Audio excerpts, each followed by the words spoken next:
Ahead of the Memorial Day weekend, one community is coming together to remember a fallen police officer. We'll take you to the annual golf outing.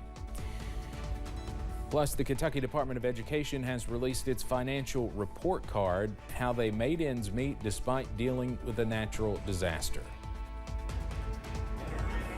And a first alert weather day is in place for the possibility of a few severe storms by Sunday. Those details on the way as Mountain News First at 4 continues. Mountain News First at 4 continues.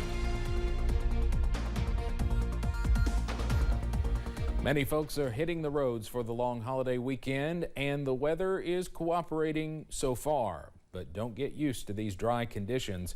Meteorologist Cameron Aaron is live at the Kentucky Mountain Laurel Festival in Pineville with an update on this first alert weather day. Cameron.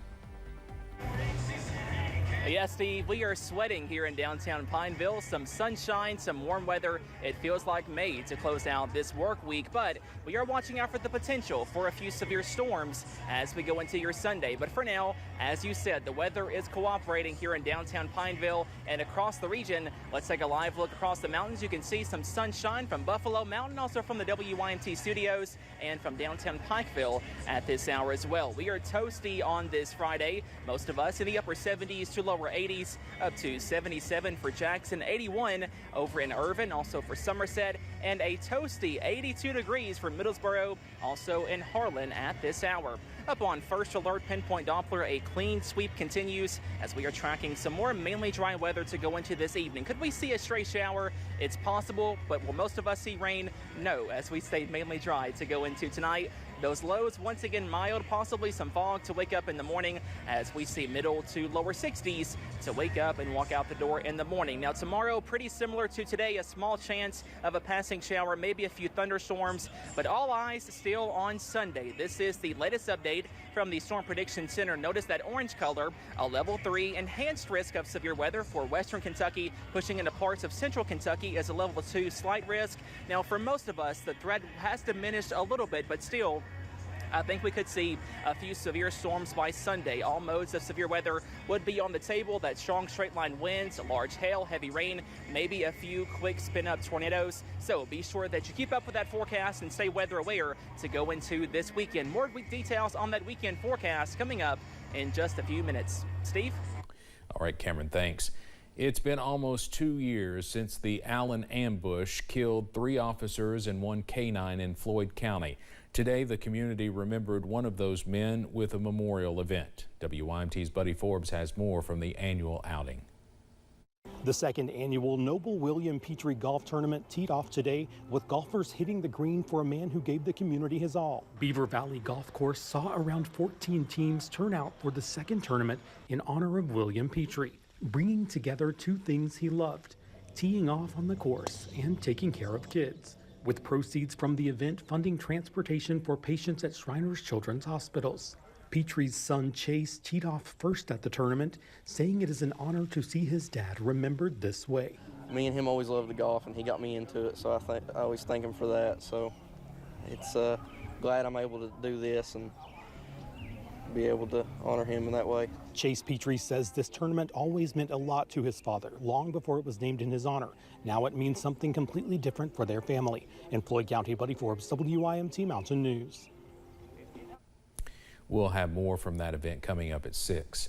The Kentucky Department of Education has released its financial report card for the 2022-23 school year. WYMT's RJ Johnson takes a closer look at how one school system was able to deal with natural disaster costs. The school financial report card measures money spent and money received. Before the start of the 2022-23 school year, officials with Letcher County Schools found themselves using a big portion of that money after the July 2022 floods damaged 9 of the district's buildings. Assistant Superintendent and Finance Officer Josh Yantz says they were able to make ends meet because of surpluses from years prior. And that really helped us a whole lot. And the offset to pay for the cleanup process and everything. But where we had 9 buildings that were damaged, we had a big priority because we had to share schools. So we put a big emphasis on getting Martha Jane Potter and Whitesburg Middle School open by December of 22. So we kind of a lot of funding went into that to get those buildings renovated and opened back up safely for students. Yount says on top of using money for flood recovery, they needed to use funding for day-to-day operations for the district. In Letcher County, RJ Johnson, WYMT Mountain News. And coming up tonight at 6, we'll show you how the funding used has made an impact in Letcher County. Tomorrow marks 4 years since the death of George Floyd, and remembrances are already taking place. Dozens gathered at Minneapolis City Hall today for a special prayer service honoring Floyd. The black 46-year-old was killed by a white Minneapolis police officer who kneeled on his neck. His murder triggered nationwide protests against police brutality.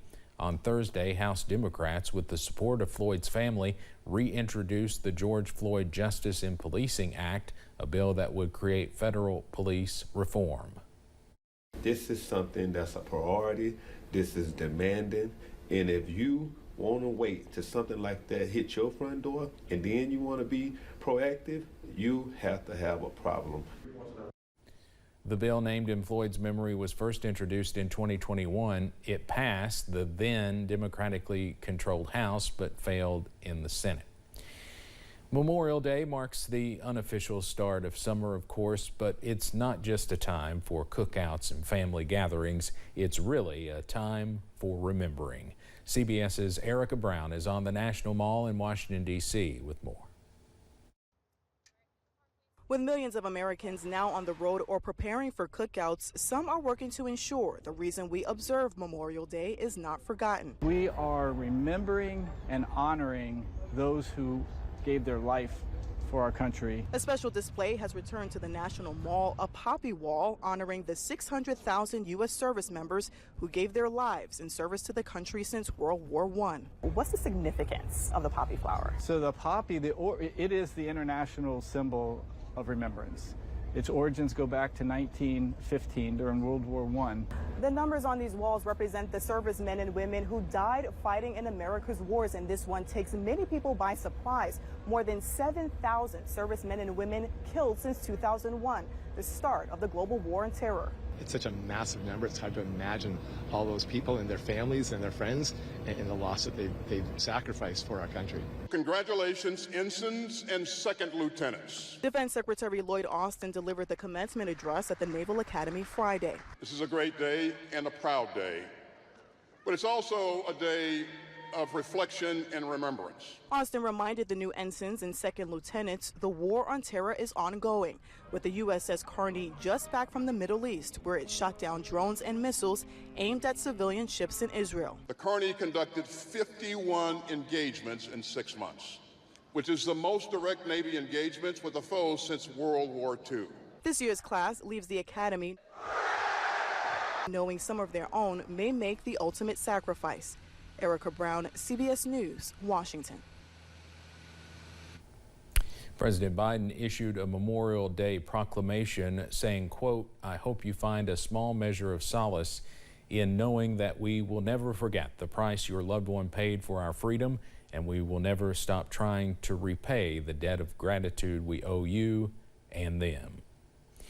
It's hard to believe that Kentucky Derby 150 was almost 3 weeks ago, and now a Kentucky artist is repainting the Derby Museum's Winner's Circle horse statue to remember Derby history. The official unveiling is set for June 3rd, but we got a sneak preview of the artist's work. The museum uses the same model horse that represented last year's winner Mage, but is now repainted for Mystic Dan. Artist Mike Prather is making sure every single detail is right before the official unveiling. It's an honor for me to do it, for the museum to call me each year and to do it. It's one of the most iconic places in the world. There's people taking photographs in front of this horse every day, and so it's just a real treat for me. And I've done it so many times now, I feel like I'm just the expert now.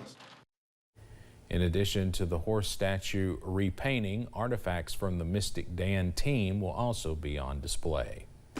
Coming up, the temperatures are not the only thing spiking this season. We'll take a look at the prices on some summer staples and ways you can save.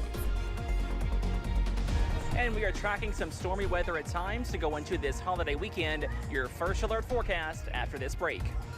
Visit